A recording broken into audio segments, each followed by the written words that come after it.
Hey, Round Hill Baptists. Welcome to a new week. Today we start in the book of Isaiah. And to understand Isaiah, I think it would be great for us to take a little time to understand the world that Isaiah lives in. We're going to talk about that up next.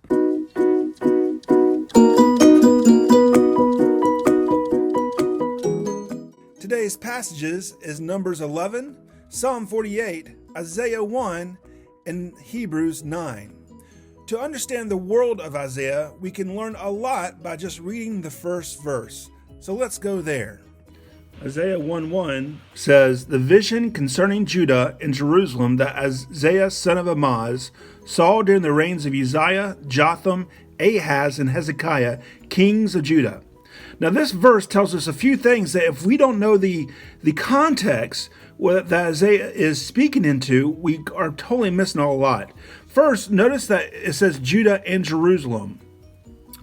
That the kings of Judah. Who is Judah? Where is Judah? Second, notice how many kings Isaiah serves under. Uzziah, Jotham, Ahaz, and Hezekiah. Now where they serve in the history of Judah matters. So we're going to talk more about that. First, let's talk about Judah. What is this kingdom of Judah? Why isn't Isaiah in Israel? Shouldn't he be in Israel? And who are these kings? Now, first, let's look at this kingdom of Judah. In 1 Kings 12, we see that Solomon has died and his son Rehoboam has taken the throne. Now, Rehoboam was not a very nice guy. Apparently, what happens in chapter 12, 1 Kings, is that the Israelites go to Rehoboam and says, "Hey, we loved your dad, but man, he worked us like crazy, and we want you to let up, make our yoke lighter, like oxen wear yoke, make our yoke lighter." But what Rehoboam, he takes some counsel from some wise people who says, "Hey, that would be a good thing to do," and then he listens to his snotty, bratty friends who says, "No, man, you need to make it harder," and he chooses his friends' advice. And so in 1 Kings 12, verse 14, we see where Rehoboam tells the Israelites, "My father made your yoke heavy. I will make it even heavier. My father scourged you with whips, but I will scourge you with scorpions." Yikes. Not the thing to say when you first come to the throne. Because what happens is there's a big split in the kingdom. All 11 tribes go north into Israel. And God kind of sets it up and even tells that king, he says, "Look, if you follow me, I will make your kingdom great." And then the second kingdom is in the southern kingdoms, the king of Judah. And it's called the king of Judah because the only tribe left is Judah. That's all. So they have the original capital, Jerusalem. They're in the southern part of Israel, and everybody else went north. Now, what we find is through the rest of 1 Kings and into 2 Kings is a succession of kings in both Israel and Judah. It gives us a description of how long they reigned, who they belonged to, how well they did. And what we find is in Israel that no kings do good. No kings are faithful to God. And what we find in Judah is that very few kings are faithful to God. So Isaiah is serving 4 different kings. So his ministry is long. And so let's talk about these kings and who they are. First, we see Uzziah, another name that you'll find in 2 Kings 15. Is Azariah. It's the same person, just kind of a different name. I don't know why they necessarily did that, but that's what they did. But 2 Kings 15, 1 through 7, we see that his mention about his reign. He is the 10th king after Solomon. So this is quite some time after Solomon's been around. He reigned for 52 years, a long, long reign. He was a good king overall. And when I say by overall, I mean that he was faithful, that he brought his country back to be faithful to God. But one of the things that even the kings of Judah didn't do most of the time was they didn't tear down the idol worshiping places that were scattered throughout Judah. So they would bring people back to worship God in the temple, the right thing, the thing that God had commanded them to do. But the king just kind of left the idol places out there. So But Uzziah overall was considered a good king. He had leprosy, which I think is interesting that he's a good king, that he was faithful, but he still had leprosy. Everyone suffers, right? This world is full of suffering.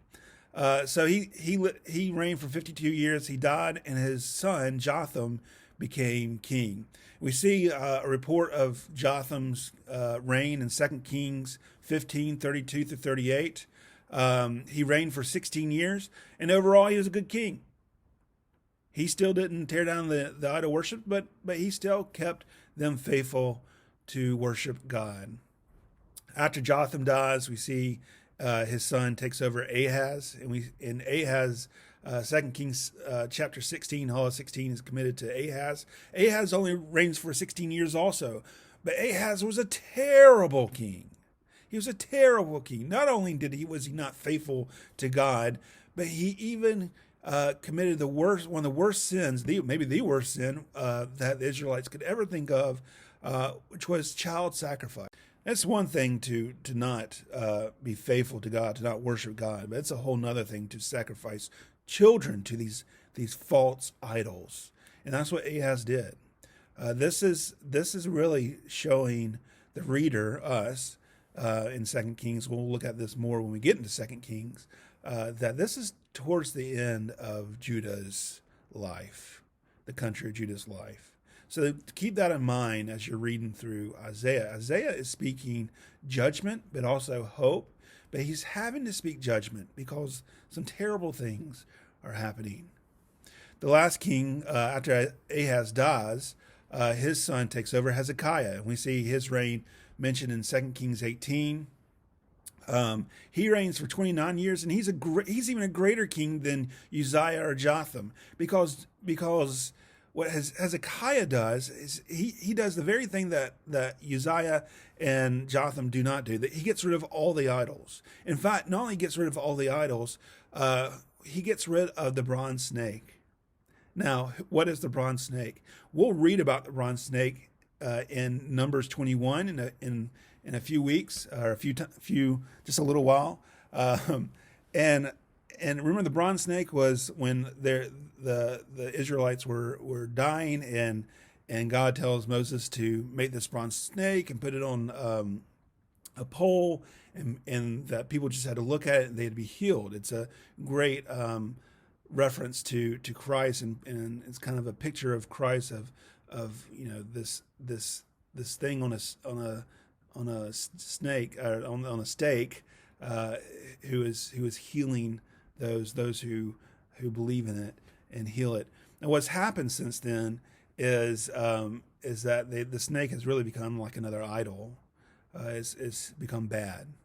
So in verse 4 we see where Hezekiah says Hezekiah broke into pieces the bronze snake Moses had made. For up to that time the Israelites had been burning incense to it. Now, several weeks ago I had mentioned, I think in my Facebook Live, about a great sermon for you to listen to from Robert Smith. I want to give you another sermon to listen to based off this passage in 2 Kings 18 about about this snake, this bronze snake. Haddon Robinson, who was a great 20th century preacher, died a few years ago. Wonderful preacher. But he has a great sermon on this called When Good Snakes Go Bad. So you can find that. I'll put a link in this description for you to watch that. Fantastic sermon. But that's kind of what Isaiah's world was, right? He had some decent kings with the understanding, that Judah is still not moving in a great direction. Then he had Ahaz, which was a terrible king, and Isaiah, as the prophet, had to deal with that, to speak truth into that, and had to tell what God's word said, or what God was saying, even though it was very unpopular to Ahaz. He hated Isaiah, hated what he had to say. So that's Isaiah's world. Now, why is it important for us to kind of understand that? One, I think it's just good to understand the context of the Bible. Context. If you want to know and understand the Bible, you need to know the context. This was written in a time of history, and it's important to know that history. It helps us understand the words of the Bible. Second, I think one of the great things about knowing is that we can kind of understand better what Isaiah is saying in the sense that I think a lot of times in Isaiah, especially Isaiah, but in a lot of the prophets, we see in 20th century, 21st century America that we want to equate Israel, anytime it talks about Israel, and especially the doom and the judgment of Israel, or even the hope of Israel, to America. We want to parallel that to America and say, okay, if all of America can just bow down and pray. Well, that's not a fair comparison. And here's why. One, Israel as a nation was in a covenant with God. God had made a covenant with the nation of Israel. And God has done no such thing with America. And not to say that God doesn't love America or that God is not working out his plan through America. He is. But let's not deceive ourselves to think that we can, every time we see something talking about Israel and with Isaiah, that we can equate that with America. It's not. A better parallel is for Christians, to parallel Israel with Christians. It should be for Christians a reminder of the need to be faithful, that God is the God of justice. God is the God who will one day redeem. So when we look out in our world and we see some of these same things that Israel is, the sin that Israel has committed, that we can say, you know what, God will one day bring this right. So it's a great time for us to learn as Christians much from this. Thirdly, we can see the prophecy of the Messiah.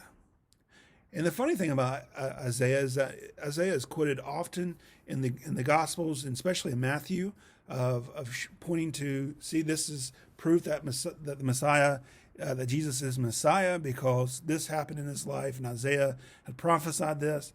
Is that oftentimes we'll miss it in Isaiah when we're reading through Isaiah if we're not careful. And maybe that's another video of why, how Matthew saw that prophecy being played out in Jesus through Isaiah.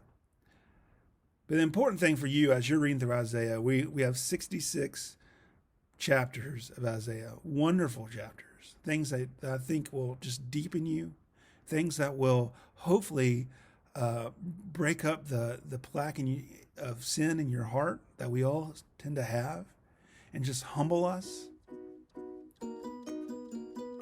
But even more so, we'll see that God is so good and just, that he is working everything out, even when things seem so bleak and evil.